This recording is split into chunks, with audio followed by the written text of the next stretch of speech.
공산주의라는 이런 것도 사실 이론도 없는 겁니다. 그리고 동독은 가장 선진화된 공산국가였었죠. 그런데 북한은 가장 가난한 공산주의국가를 합니다. 이런 것도 차이가 있고, 그 다음에 탄압의 정도가 엄청나게 다릅니다. 동독은 나중에 사형제도 다 폐지했습니다. 그리고 동독 주민들은 상당한 자유를 향유하고 있었거든요. 그리고 동독 정부로서는 또 그렇게 자유를 향유하여 주는 것이 바로 서동독의 존재를 안정화시키고 이런 데 필요하다고 이렇게 생각을 했는데 북한은 그렇지 않습니까? 그래서 그런 것들, 어떤 탄압의 정도라든가 그 다음에 경제 수준이라든가 이런 또 뭐 정치 이데올로기라든가 이런 것들 완전히 달라서 거의 비교가 어려울 거다 이런 말씀드릴 수가 있고요. 그 다음에 이제 통일이 설령 된다고 그러더라도 뭐 법적으로 아니면 물리적으로 통일이 된다고 그러더라도 북한에 있는 그런 사람들, 교조적인 생각도 김일성 주체사상에 젖어 있는 사람들, 또 기득권 세력들 이런 사람들이 뭐 또 이거 하고 또 한국에 있는 종북 세력들 이런 사람들이 어떻게 하면은 통일이 쉽게 되겠느냐 이런 얘기를 많이 하고 있습니다. 독일이 통일되고 나서 아직도 통일은 됐으나 마음의 장벽은 여전하다 그런 얘기 많이 들었죠. 그거 좀 감상적인 얘기예요.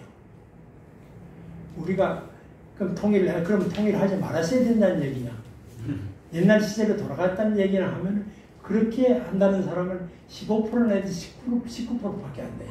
그게 바로 15% 19%가 동독 정권 내에서 그 부유층으로 이 특혜 계층으로 살았던 사람들이에요. 그러니까 마음의 장벽이 여전하다 하는 것은 이거 얘기는 안 합니다. 고부 간의 갈등이 있고 신우이하고 갈등이 있다고 해서 결혼을 안 해야 된다고 합니다. 다 인간사회라는 갈등이라는 건 다 있는 거죠. 어느 정도. 그런 것들을 갈등을 너무 과장하지 말고 그런 거 이렇게 기본적인 인권을 존중해가면서 이렇게 해결하면 시간이 가면 다 해결될 겁니다. 그리고 저 종북 세력이라든가 이런 사람들이 무슨 무장 투쟁을 한다든가 뭐 격렬한 이런 사회 교란하는 걸 하지 않을까 그러는데 믿는 구석이 있어야죠. 북한 왕조가 무너지는데 무슨 희망을 보겠다고 그런 짓을 하겠어요. 돈도 없고 네. 뒤에서 무슨 뒷배가 있어야지 하는 거 아닙니까? 그러니까 그냥 과도하게 그걸 걱정할 필요는 없습니다. 우선 요즘 결혼 안 하는 사람도 많지만 결혼을 한다 그러면 고부간의 갈등이 있든 신우의 갈등이 있든 남편하고 갈등이 있든 설령 잘못돼서 이혼을 하더라도 결혼을 한다 그러면 하면 되는 거죠. 네. 그리고 나중에 문제를 풀게 하지. 그게 두려워서 고부간의 갈등이 들어와서 남편과의 이게 갈등이 들어서 독신 체제, 독신 산다? 그럼 독신 사는 거죠. 근데 그렇게까지 과도하게 할 거예요. 인간 사회에서 갈등이라는 건 늘 있는 겁니다.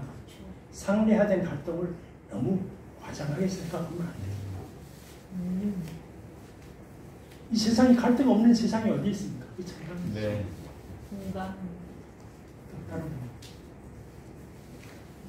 갈등 중에도 사상 갈등이 제일 무서운 것 같습니다. 네, 그렇습니다. 종교 갈등도 무섭고요. 그렇습니다. 종교나 사상이나 다 인간의 정신을 지배하는 문제니까 어렵습니다. 독일은 2차 대전 후에 그 서독에서는 연좌제를 그냥 실시했다는데 그게 맞습니까? 안 맞습니까? 초기에는 연좌제 실시했습니다. 연좌제 실시했습니까? 그런데 벌써 1960년대 이렇게 들어오면 그런 것도 많이 폐지했습니다. 그리고 독일 경우에는요, 1956년도에 동독 서독에 독일 공산당이 있었거든요. 독일 공산당을 불법화했습니다. 그런데 불법화했던 이유는 바로 폭력혁명 강령의 폭력혁명 공산주의 체제가 폭력종전 조항이 있었기 때문에 그걸 했습니다. 그런데 나중에 이제 다시 1960년대에 들어서 공산당을 합법화시켰습니다. 그런데 뭔가 폭력혁명 조항을 삭제했어요. 미국 같은 경우는 있지 않습니까? 그런 얘기 많이 들었지 않습니까? 뭐 사촌이라는 누가 가까운 사람이 정부에 허가받지 않고 북한에 갔다 왔다. 그래서 한국 교포가 왜 FBI나 CIA 직원, 뭐 또 정부 공무원들 중에 그걸 결격자에 대해서 되지 못했다 이런 거거든요. 미국 사회 그렇게 하고 지탕해 오는 겁니다. 그러니까 북한은 완전히 독립을 해야 된다고 생각합니다. 그래서 북한은 그 독립을 위해서 최대한 노력을 하고 있습니다. 그런데 북한은 그 독립을 위해서 미국도요 엄청난 그 혼란을 겪었습니다. 2차 대전이 끝나고 나서는요 국무부에 공산주의자들의 친소련 공산주의자들이 득실득실했습니다. 그러면서 미국이라는 사회가 워낙 민주주의 기초가 든든한 나라니까 큰 변동 없이 지났지. 우리 같이 이렇게 북한에 군사적으로 이렇게 우리 위협을 하고 있고, 아니 우리 민주주의가 완전하게 국민들의 정신 속에 뿌리내리지 않는 이런 상황에서는 참 공산주의 선동에 상당히 취약하거든요. 그러니까 그걸 연좌제라는 것을 완전히 폐지할 수가 없죠. 지금은 뭐 70년대, 80년대까지 하던 그 연좌제보다는 지금 많이 완화됐지 않습니까? 그러나 그런 것들을 고려하지 않고 무슨 집안 내력에 무슨 어떤 친북적인 이런 요소가 있었다면 국정원 이런 데 넣어서 되겠습니까? 네, 그런 것은 참 큰 걸 위해서는 부분적인 걸 희생할 수밖에 없지 않나 하는 생각도 들고요. 앞으로 우리가 바람직하기는 그럼에도 불구하고 그런 걸 용인하고도 우리 사회가 견딜 수 있는 정도로 그런 내성이 있는 사회가 되길 바라죠. 그러나 그건 이제 경제가 튼튼해야 되고 국민의식이 이제 달라져야 되고 이런 토대 하에서는 이제 그게 있죠. 그런 것들은 아마 30년, 50년 후에 과제가는 것을 생각합니다. 요즘에는 그런 친구들이 법원에 또 많이 들어간 것 같아서 좀 걱정입니다. 아, 그런 얘기 많이 네. 들었어요. 묻기 힘든 이야기인데 사실 또 실제가 그런 것 같습니다. 네. 그렇기 때문에 이게 계속 목소리 내고 그렇죠. 목소리 내고 설득해 나가는 과정, 이것이 사실은 가장 본질적인 작업인 것 같습니다. 잘못 생각하셨던 분들마저도 생각을 바꿔낼 수 있는 계기들을 제공하고, 저희 트루스 포럼에 오셨던 많은 연사분들, 특히 황성준 위원님이나 이강우 위원님들 이런 분들은 정말 빨갱이셨거든요. 공산주의자셨거든요. 근데 완전히 전향하신 분들이니까 그런 분들의 저희가 경험을 최대한 잘 적극적으로 활용을 해서 과거에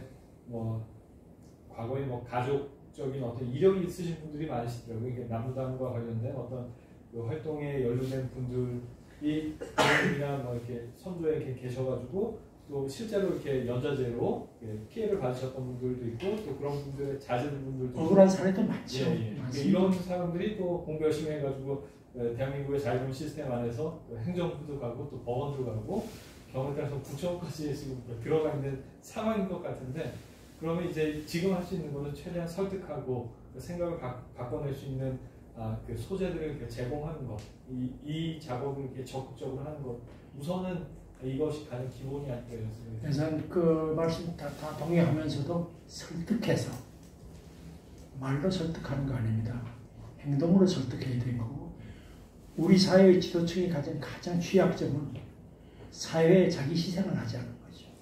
그리고 경쟁에서 패배한 사람들에 대한 배려가 너무 작다는 거죠. 그래서 이 사회 어디나 인력이 또 갖출 수 없다는 거 아닙니까? 그러면 경쟁에 패배한 사람들을 있게 마련이거든요. 그런 것들은 사회가 패배한 사람다고 해서 내치지 말고 기본적인 인간적인 삶을 유지할 수 있도록 해줘야 되거든요. 바로 여러분 독일의 시장경제라는 것이 바로 사회적 시장경제라는 거죠. 바로 자기가 가진 경쟁을 하더라도 사회적인 이런 필요성, 이런 가치, 이런 것들을 상당히 중요시하는 거죠. 나는 우리 공직진 검증할 적에 무슨 위장 전입하지 않느냐, 어떻게 하느냐 이런 것보다는 더 중요한 게 하나 있다고 생각합니다. 뭔가 당신이 이때까지 살아오면서 사회를 위해서 기부를 얼마나 했느냐. 그거 하나도 따지지 않아요. 그리고 더 많은 사람들이 이렇게 잘 먹고 잘 살아온 사람들이 장관이 되면은 그 국가 지도자라고 나서면은 사회에서 패배한 사람들, 어렵게 사는 사람들이 동의할 수 있겠습니까? 바로 미국 사회에 건전한 가진 자들의 기부 아닙니까? 그렇죠. 로버트 게이츠, 마이크로소프트 빌 게이츠도 마찬가지로 다 그런 거 아닙니까? 우리 사회는 그게 부족해요. 그래서 앞으로 공직 검증할 적에 당신들이 공직을 검증한다면 남을 위해서 희생할 마음이 있어야 되는 거니까 희생을 한두 번 한 게 아니라 평생을 두고 있다까지 기부를 얼마나 해왔느냐.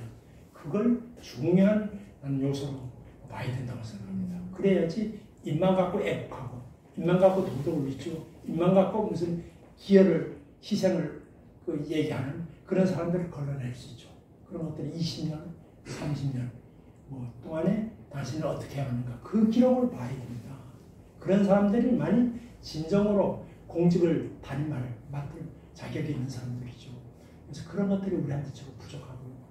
그래서 조금 가진 분들, 때컴타워 배운 분들, 우리 같은 여기 계신 분들, 조금 사회 경쟁에서 뒤처진 분에 대한 그러니까 애정, 또 배려 이런 것들을 많이 가져서 그것이 바로 종북주의자들 또 불탕하는 사람들은 불만족하는 사람들을 설득할 수 있는 방안이지 말로는 절대 설득합니다. 설득이 되는 거 아니다. 그런 건강한 사회적 토대를 그렇죠. 만들어놔야 네, 되겠습니다. 그렇습니다.